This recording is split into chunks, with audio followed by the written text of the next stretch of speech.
ఏ రకంగా బలపరుచుకుంటూ పోవాలి అనే కార్యక్రమం మీద అవగాహన పెంచుకుంటూ ఈరోజు ఇక్కడ ఏకమయ్యాం. ఒకటి ప్రధానంగా కూడా అందరం కూడా గుర్తుపెట్టుకోవాల్సింది ఏమిటి అనంటే, ఎప్పుడైనా కూడా ఒక పార్టీని చూసినప్పుడు ఆ పార్టీలో ఉన్న ప్రతి కార్యకర్త, రాష్ట్ర స్థాయి నుంచి చూసుకుంటే గ్రామీణ స్థాయి వరకు కూడా ప్రతి కార్యకర్త కూడా తమ నాయకుడు ఎలాంటి వాడు అని ఆ నాయకుడిని చూపించి, అదిగో అతనే మా నాయకుడు అని కాలర్ ఎగిరేసుకొని చెప్పే విధంగా ఆ నాయకుడు, ఆ పార్టీ ఉండగలిగితేనే ఏ రోజైనా కూడా ఆ పార్టీకి గౌరవం ఉంటుంది. ఆ పార్టీని నమ్ముకొని ఉన్న క్యాడర్ గ్రామ స్థాయిలో తిరిగినప్పుడు, ఇంటింటికి వెళ్ళినప్పుడు ఆ క్యాడర్కి కూడా ఆ గౌరవం లభిస్తుంది. ఒక పార్టీ అన్నది ఆ మాదిరిగా వ్యవహరించాలి, పార్టీ నాయకుడు అన్నది ఆ మాదిరిగా వ్యవహరించాలి. ఈ వ్యవహరించే అంశంలో ఇందులో మరీ ముఖ్యమైన అడుగు ఏమిటి అంటే విశ్వసనీయత అన్నది. ఈరోజు నేను గర్వంగా కూడా చెప్తా ఉన్నా, వైఎస్ఆర్ కాంగ్రెస్ పార్టీ ఒక్క పార్టీ మాత్రమే బహుశా దేశ రాజకీయాలలో ఏ గ్రామానికి వెళ్ళి, ఏ ఇంటికి వెళ్ళి అడిగినా కూడా విశ్వసనీయత ఉన్న పార్టీ ఒక్క వైఎస్ఆర్ కాంగ్రెస్ పార్టీయే అన్న మాట వినపడుతుంది. ఈ మాట చాలా చాలా చాలా ఒక రాజకీయ నాయకుడికి, ఒక రాజకీయ పార్టీకి చాలా చాలా అవసరమైన మాట ఇది. ఈరోజు నేను 2019కి ముందు 5 సంవత్సరాల గతంలో తెలుగుదేశం పార్టీ పాలన, చంద్రబాబు నాయుడు గారి పాలన చూశారు. 2014లో చంద్రబాబు నాయుడు గారు ఒక మేనిఫెస్టో తీసుకొచ్చాడు. ప్రతి సామాజిక వర్గానికి ఒక పేజ్ కేటాయిస్తూ తాను అధికారంలోకి వస్తే అది చేసేస్తాను, ఇది చేసేస్తాను అని చెప్తూ ప్రధానమైన ముఖ్యమైన వాగ్దానాలు కూడా చేశాడు. రైతన్నలకు రుణమాఫీ 87,612 కోట్ల రూపాయలని తెలిసినా కూడా, సాధ్యపడదు అని తెలిసినా కూడా 87,612 కోట్ల రూపాయల రుణమాఫీ నా మొట్టమొదటి సంతకంతోనే మాఫీ చేస్తాను అన్న మాట ఇవ్వడము, మేనిఫెస్టోలో పెట్టడము. అంతటితో ఆగలేదు. బ్యాంకుల్లో పెట్టిన బంగారం ఇంటికి రావాలి అని అంటే బాబు అన్నాడు. పొదుపు సంఘాల రుణాలు అప్పట్లో దాదాపుగా 15,000 కోట్ల రూపాయలు అప్పట్లో ఉన్న ఆ రుణాలన్నీ కూడా మాఫీ చేస్తానన్నాడు. అంతటితో కూడా ఆగలేదు. ఇంటింటికి ఒక ఉద్యోగం లేకపోతే ప్రతి ఇంటికి 2,000 రూపాయల నిరుద్యోగ భృతి అన్నాడు. ఇవన్నీ చెప్పడమే కాకుండా, ఎన్నికల మేనిఫెస్టోలో ఇవన్నీ పెట్టడమే కాకుండా, గ్రామానికి ఇంటింటికి వెళ్ళి కార్యకర్తలను పంపి దీనికి పబ్లిసిటీ ఇప్పించాడు. టీవీలలో విపరీతమైన యాడ్లు వచ్చాయి. బ్యాంకుల్లో పెట్టిన బంగారం ఇంటికి రావాలి అని అంటే బాబే రావాలి అని అడ్వర్టైజ్మెంట్లు. నాకు ఇప్పటికి కూడా గుర్తుంది అడ్వర్టైజ్మెంట్లు. తాలిబొట్టును ఎవరో వచ్చి లాగుతూ ఉంటారు ఒక అక్క చెల్లెమ్మ మడిలో నుంచి. వెంటనే ఒక చెయ్యి వచ్చి ఇలా ఆపేస్తుంది.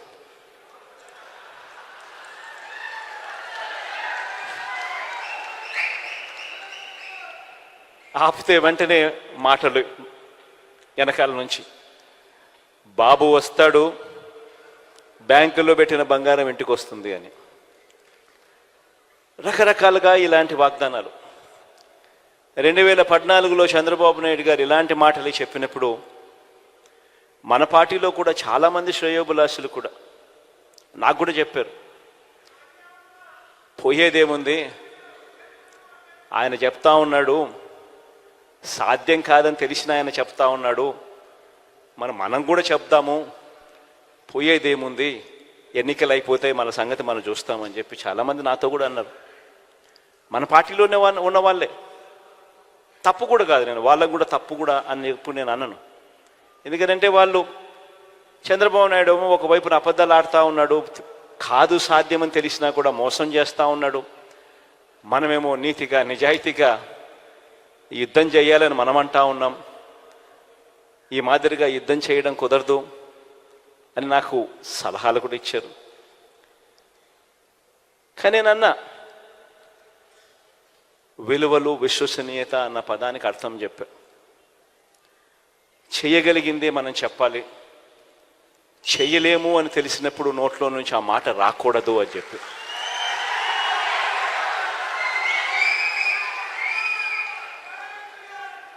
ఆ తర్వాత మనం చెప్పలేకపోయాం. చంద్రబాబు నాయుడుకు తోడు ఆయన దత్తపుత్రుడికి తోడు అప్పట్లో కేంద్రంలో కూడా మోడీ గారి గాలి కూడా వీస్తూ ఉన్నది. ఆయన కూడా వీళ్ళతో భాగస్వాముడైనాడు. అందరూ కలిసి ప్రజలను మొత్తానికైతే గొప్పగా మోసం చేశారు. మోసం చేసి అధికారంలోకి వచ్చారు. వచ్చిన తర్వాత మేనిఫెస్టో అన్నది కనపడకుండా చెత్తబుట్టలోకి వెళ్ళిపోయింది. మేనిఫెస్టో ఎక్కడ ఉంది అని కనీసం వెబ్సైట్లలో వెతుకుతే వెబ్సైట్లలో కూడా మేనిఫెస్టో కనిపించుకోకుండా చేశారు. ఎక్కడా కూడా ఎన్నికలప్పుడు మేము ఇది చెప్పాము, ఇలా చెప్పినాం కాబట్టి ఇది మేము చేస్తున్నాము అని చేయలేకపోగా, క్యాడర్ కనీసం గ్రామాలలో ఇళ్లకు వెళ్ళి కూడా చెప్పుకోలేని పరిస్థితి. చివరికి ఏం జరిగింది? మోసం ఎప్పుడూ నిలబడదు.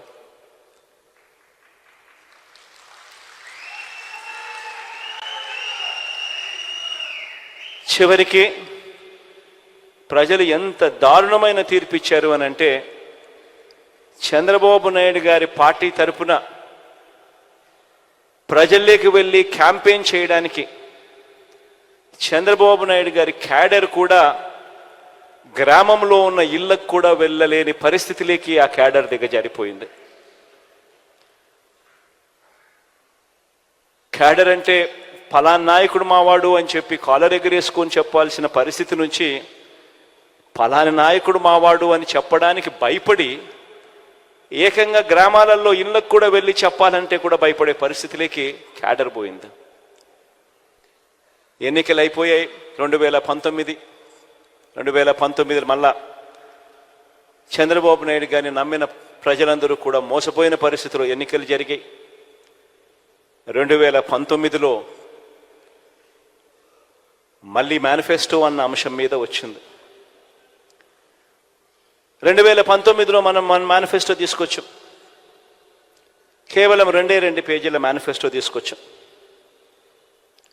2 పేజీల మేనిఫెస్టో. ఎందుకనంటే ఆ మేనిఫెస్టో అనేది ప్రజలకు గుర్తుండాలి, మనకు గుర్తుండాలి. ఆ తర్వాత అధికారంలోకి వచ్చిన తర్వాత ఆ మేనిఫెస్టో మనం తీసుకొచ్చేటప్పుడు కూడా నేను నా పాదయాత్ర సందర్భంగా ఈ మేనిఫెస్టోకు సంబంధించిన అంశాల గురించి మాట్లాడుతూ ఉన్నప్పుడు కూడా మన పార్టీలో ఉన్న వాళ్ళు కూడా కొంతమంది నన్ను అడిగారు. నాకు ఈరోజు కూడా గుర్తుంటుంది ఎప్పుడైనా ఇటువంటి మాటలు అయితే. అప్పలనరసయ్య అయితే నాతో విజయనగరం జిల్లాకు పోయినప్పుడు, అప్పలనరసయ్య వచ్చినాడో లేదో నాకు తెలియదు, కానీ ఇక్కడ అప్పలనరసయ్య అన్న మాట నాకు గుర్తుంది. అన్నాడు, నాతోనే అన్నాడు, ఇవన్నీ సాధ్యమేనా అని. అప్పలనరసయ్యతో నేను అన్నా, ఇవన్నీ ఖచ్చితంగా చేసి తీరుతామన్నా అని చెప్పి.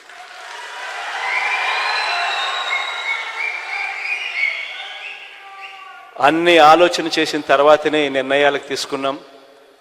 అన్ని ఆలోచన చేసిన తర్వాతనే వీటి గురించి ప్రస్తావిస్తూ ఉన్నాను. ఇందులో చెప్పిన ప్రతి మాట ఖచ్చితంగా నెరవేరుస్తానన్నా అని చెప్పి నేను చెప్పా. ఈరోజు 5 సంవత్సరాల మన పాలన తర్వాత 2019లో బహుశా రాష్ట్ర చరిత్రలో ఎప్పుడు గతంలో చూడని విధంగా ఏకంగా 151 స్థానాలు 175 స్థానాలకు 151 స్థానాలతో అధికారంలోకి వచ్చాం. 25 స్థానాలకు 22 ఎంపీ స్థానాలు గెలుచుకుని అధికారంలోకి వచ్చాం.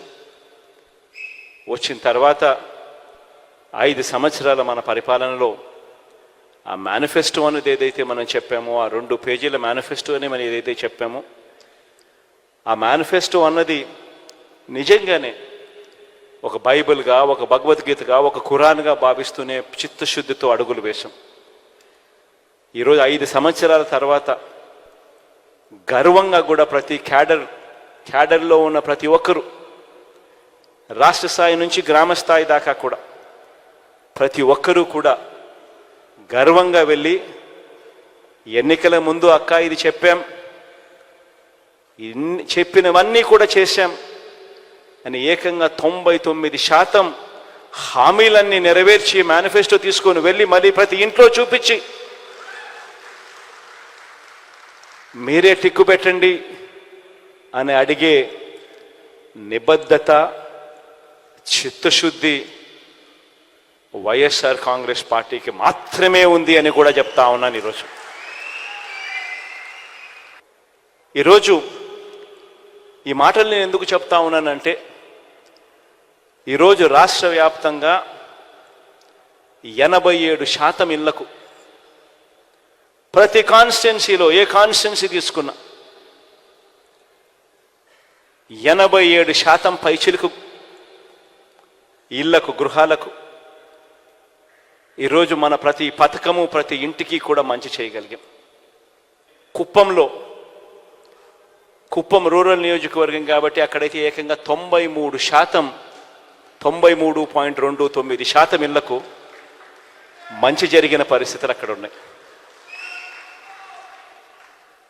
ఇప్పుడు నేను చెప్పే విషయం చాలా చాలా జాగ్రత్తగా వినండి. ఇప్పుడు నేను చెప్పే విషయం కుప్పంలో నేను ప్రస్తావన చేస్తూ అన్నా. కుప్పంలో 87,000 ఇల్లులు, 87,000 చిల్లర ఇల్లులు కుప్పంలో ఉంటే ఏకంగా 83,000 ఇళ్లకు దాదాపుగా మంచి జరిగింది. ఆ మాట ప్రస్తావిస్తూ రాష్ట్ర వ్యాప్తంగా మీ జగన్ బటన్ నొక్కడం, నేరుగా నా అక్క చెల్లెమ్మల ఖాతాల్లోకి ఎటువంటి లంచాలు, ఎటువంటి వివక్షకు ఆస్కారం లేకుండా, ఎటువంటి లంచాలు వివక్ష లేకుండా ఏకంగా 2,55,000 కోట్ల రూపాయలు నేరుగా నా అక్క చెల్లెమ్మల కుటుంబాల ఖాతాల్లోకి వేశాము అని చెబుతూ, ఈ 2,55,000 కోట్లకు సంబంధించి ఇందులో 1,400 కోట్ల రూపాయలు కేవలం ఈ కుప్పం నియోజకవర్గంలో ఈ 83,000 ఇళ్లకు ఈ 1,400 కోట్ల రూపాయలు ఇవ్వగలిగాము అని. 45,000 కుటుంబాలు గతంలో పెన్షన్ అరకొరగా 1,000 రూపాయలు అందుకుంటా ఉన్నవి, మీ జగన్ వచ్చిన తర్వాత దాన్ని 3,000 చేశాడు. పెన్షన్ గతంలో కేవలం 30,000 ఇళ్లకు మాత్రమే వస్తా ఉన్న పరిస్థితిని మార్చి 45,000 కుటుంబాలకు ఇవ్వడం మొదలుపెట్టింది మీ జగన్ వచ్చిన తర్వాతే అని. ఈ ఒక్క పెన్షన్ కార్యక్రమానికి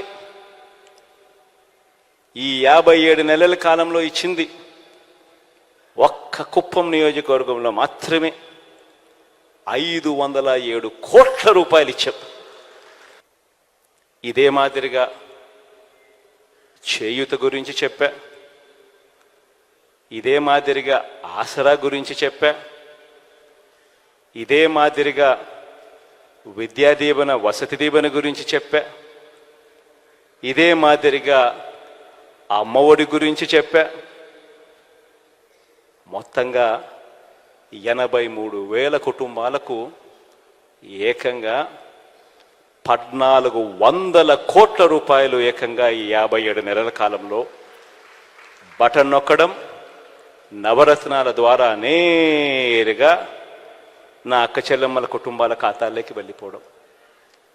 ఈ డబ్బుల్లో కూడా, ఈ 1400 కోట్లలో కూడా ఆ పేదలకు ఇచ్చిన ఇళ్ల పట్టాల గురించి ప్రస్తావన లేదు. ఎందుకంటే అది కూడా కలుపుకుంటే ఈ 1400 కోట్ల కంటే ఇంకా చాలా ఎక్కువ. ఎందుకు నేను ఈ మాటలు మాట్లాడుతూ ఉన్నానంటే, ఏ నాయకుడైనా కూడా ఒక అటువైపున 83,000 కుటుంబాలకు ఈ స్కీమ్లో ఇన్ని వేల కోట్లు, ఈ స్కీమ్లో ఇన్ని వేల కుటుంబాలకు ఇన్ని వందల కోట్లు, ఈ స్కీమ్లో ఇన్ని వేల కుటుంబాలకు ఇన్ని వందల కోట్లు, ఈ స్కీమ్లో ఇన్ని వేల కుటుంబాలకు ఇన్ని వందల కోట్లు ఇచ్చామని చెప్పి చెప్తా ఉన్నప్పుడు అటువైపున ప్రత్యర్థికి గుండెల్లో రైళ్లు పరిగెత్తడం ఖచ్చితంగా మానవ్. ఇది వాస్తవం. ఈ డేటా నియోజకవర్గ స్థాయి నుంచి, మండల స్థాయి నుంచి, సచివాలయం స్థాయి దాకా కూడా మీ అందరికీ అందుబాటులో ఉంది. ఎప్పుడు జరగని విధంగా జరిగిన గొప్ప కార్యక్రమం. కేవలం ఈ 57 నెలల కాలంలో జరిగింది. ఎప్పుడు చూడని విధంగా పరిపాలనలో సంస్కరణలు తీసుకొచ్చాం, మార్పులు వచ్చాయి. అసలు గతంలో ఎప్పుడు ఊహకు కూడా అందల. నిజంగా ఇది సాధ్యమేనా? ఎవడైనా ఎన్నికలకు ముందు ఎవరైనా మనల్ని వచ్చి, మీలో ఎవరినైనా వచ్చి ఇన్ని 100 కోట్ల రూపాయలు, ఇన్ని లక్షల రూపాయలు ప్రతి ఇంటికి ఇవ్వడం, అది కూడా లంచాలు లేకుండా, వివక్ష లేకుండా ఇవ్వడం సాధ్యమేనా అని అంటే మీలో ప్రతి ఒక్కరూ కూడా అలా నవ్వేసి అలా వదిలేస్తారు, సాధ్యమయ్యేది కాదు అనే మాట. కానీ ఈ 57 నెలల కాలంలో లేదు, ఇది సాధ్యమే అని ప్రతి ఇంటికి చూపించగలిగాం. ఎక్కడ లంచాలు లేకుండా, ఎక్కడ వివక్ష లేకుండా నేరుగా అక్క చెల్లెమ్మల ఖాతాల్లోకే నేరుగా ఆ డబ్బులు వెళ్ళిపోయి ఆ అక్క చెల్లెమ్మ కంటికే కనిపించే విధంగా చూపించగలిగాం. ఒక గొప్ప విప్లవాత్మక మార్పు పరిపాలనలో తీసుకొని రాగలిగాం. ఎప్పుడూ జరగని విధంగా, చూడని విధంగా. గ్రామాలలో స్కూళ్ళు మారాయి. ఎప్పుడు ఊహకు కూడా అందలేదు. డబ్బులున్న వాళ్ళకు మాత్రమే ఇంగ్లీష్ మీడియం బడులు, మంచి చదువులు, ట్యాబులు, క్లాస్ రూమ్లలో డిజిటల్ బోధన అని గతం. ఈ 57 నెలల్లో పూర్తిగా ప్రక్షాళన జరిగి ప్రతి పేదవాడు కూడా నిజంగా పేదరికం నుంచి బయటికి పడాలి అనంటే, బయటికి రావాలి అనంటే ఆ ప్రతి పేదవాడికి కూడా క్వాలిటీ ఎడ్యుకేషన్ అన్నది ఎంత అవసరమో గుర్తించి ఆ ప్రతి పేదవాడు వెళ్ళే బడిని ఆ మాదిరిగా క్వాలిటీ ఎడ్యుకేషన్ తీసుకొచ్చిన ఏకైక ప్రభుత్వం కూడా మనది మాత్రమే అని కూడా చెప్పడానికి గర్వపడతా ఉన్నా. ఇవాళ జరుగుతూ ఉన్నది యుద్ధం కేవలం కులాల మధ్య యుద్ధం అన్నది కాదు. ఎవరైనా కులాల మధ్య యుద్ధం అని చెప్పి ఎవరైనా అంటే కాదు. ఈరోజు నా నా నా నా నేను ఎందుకంటా ఉంటానో తెలుసా? ఎందుకంటే వాళ్ళు అట్టడుగున ఉన్న పేదవర్గాలు కాబట్టి. నా ఎస్సీలు, నా ఎస్టీలు, నా బీసీలు, నా మైనారిటీలు అని అంటూనే నా నిరుపేదలను కూడా నేను అంటా.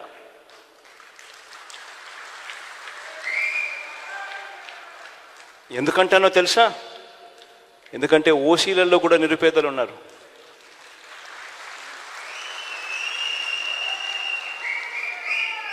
ఇవాళ జరుగుతూ ఉన్నది కులాల మధ్య యుద్ధం కాదు. ఇవాళ జరుగుతూ ఉన్నది క్లాష్ వార్. గుర్తుపెట్టుకోండి.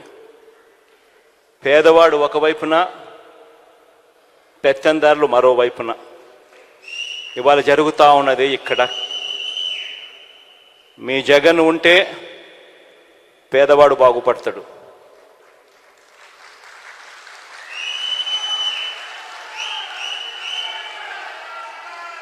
మీ జగన్ ఉంటే లంచాలు లేకుండా, వివక్ష లేకుండా బటన్లు కొనసాగుతాయి. ఇంటికే వాలంటీర్ వస్తాడు. చిక్కటి చిరునవ్వులతో అవ్వ తాతలకు తోడుగా ఉంటూ సహాయం అందుతుంది. మీ జగన్ ఉంటేనే బడులు మారుతాయి. పేదవాడు వెళ్ళే స్కూళ్ళు ఇంగ్లీష్ మీడియం అవుతాయి.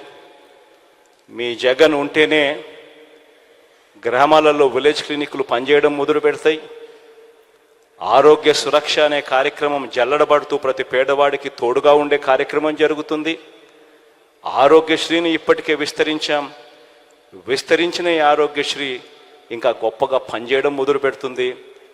ఏ పేదవాడైనా కూడా అప్పుల పాలు కాకుండా ఆ పేదవాడికి వైద్యం అందే పరిస్థితి కొనసాగాలంటే కేవలం జగన్ ఉంటే మాత్రమే అది సాగుతుంది, జరుగుతుంది.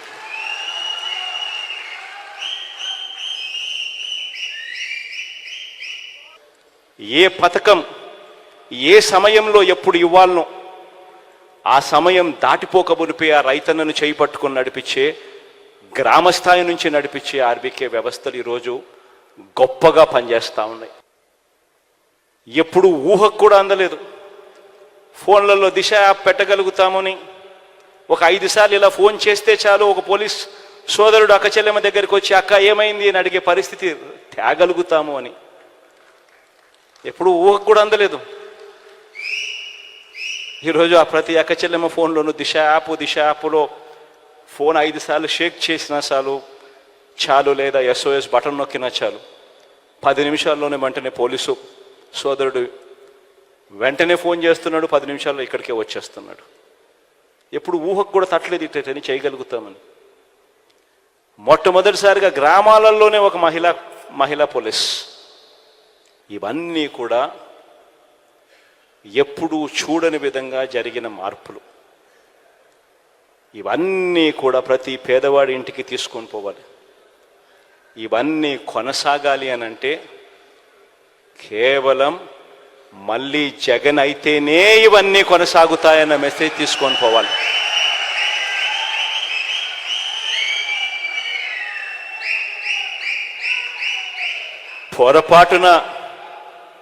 పొరపాటున మనం జగన్కి కానీ వైఎస్ఆర్ కాంగ్రెస్ పార్టీకి కానీ ఓటు వేయకపోతే పొరపాటును కూడా అది జరిగింది అని అంటే మనంతటా మనమే మళ్ళీ వాలంటీర్ల వ్యవస్థ మాకొద్దు, జన్మభూమి కమిటీలు కావాలి అని చెప్పి మనమే సంతకం పెట్టినట్టే.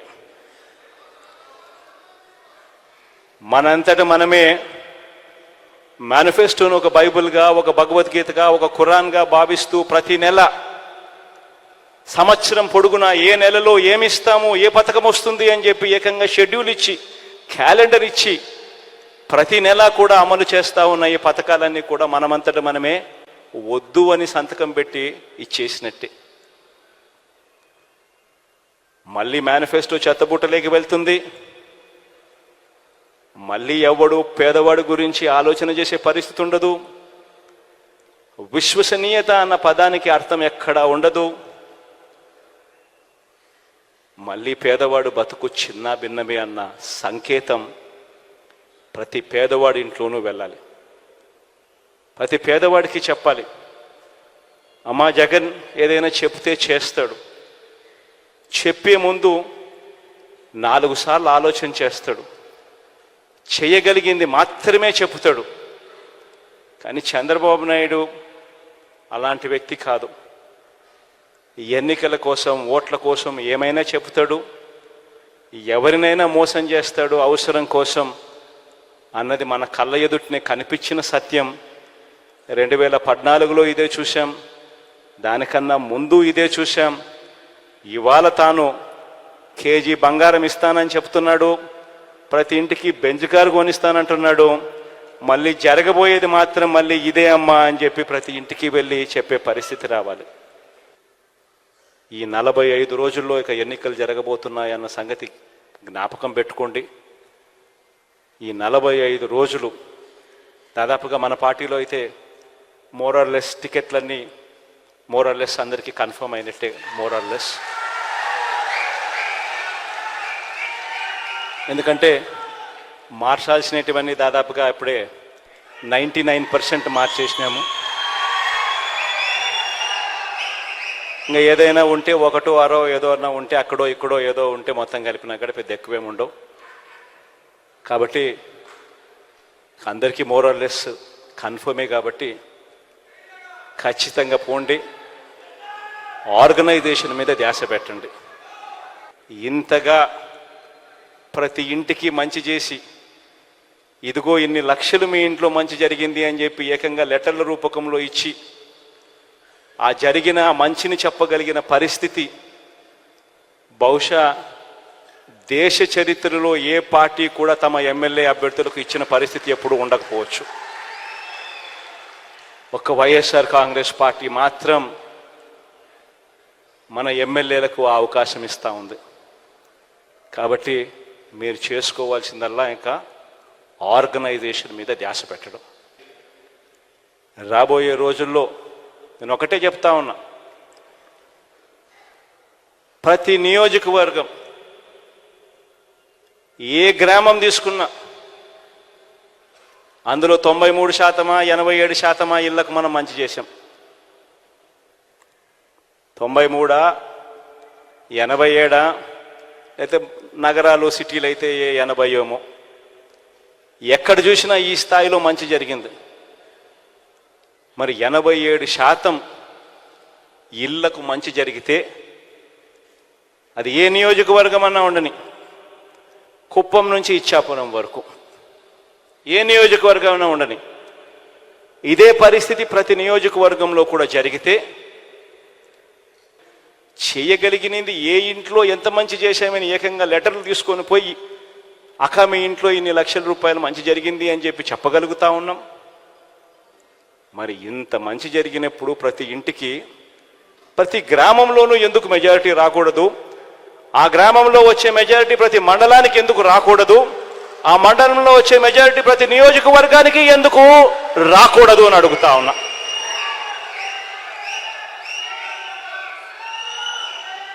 అది కుప్పమైనా సరే, ఇచ్చాపురమైనా సరే ఎందుకు జరగకూడదు అని అడుగుతా ఉన్నా. ఎస్, కొద్దో గొప్ప మన ప్రత్యర్థులు రకరకాల కాస్ట్ ఫీలింగ్స్ తీసుకొస్తారు. ఎందుకనంటే ఇక్కడ జరిగేది కాస్ట్ వార్ కాదు, ఇక్కడ జరిగేది క్లాష్ వార్. పేదవాడు బ్రతకాలి అనంటే వైఎస్ఆర్ కాంగ్రెస్ పార్టీ రావాలి, పేదవాడు బాగుపడాలి అనంటే వైఎస్ఆర్ కాంగ్రెస్ పార్టీ రావాలి, పేదవాడికి భవిష్యత్తు ఉండాలి అనంటే వైఎస్ఆర్ కాంగ్రెస్ పార్టీ రావాలి. ఈ అంశం ప్రతి ఇంటికి కూడా వెళ్ళి చెప్పగలగాలి. ఇక నేను చేయగలిగిందంతా నేను చేశా. మీ చేతుల్లోకి ఎవ్వడు, ఏ రాజకీయ పార్టీ, ఏ రాజకీయ నాయకుడు ఎప్పుడు ఇవ్వని ఆయుధాలు మీ అందరి చేతుల్లో నేను పెట్టా.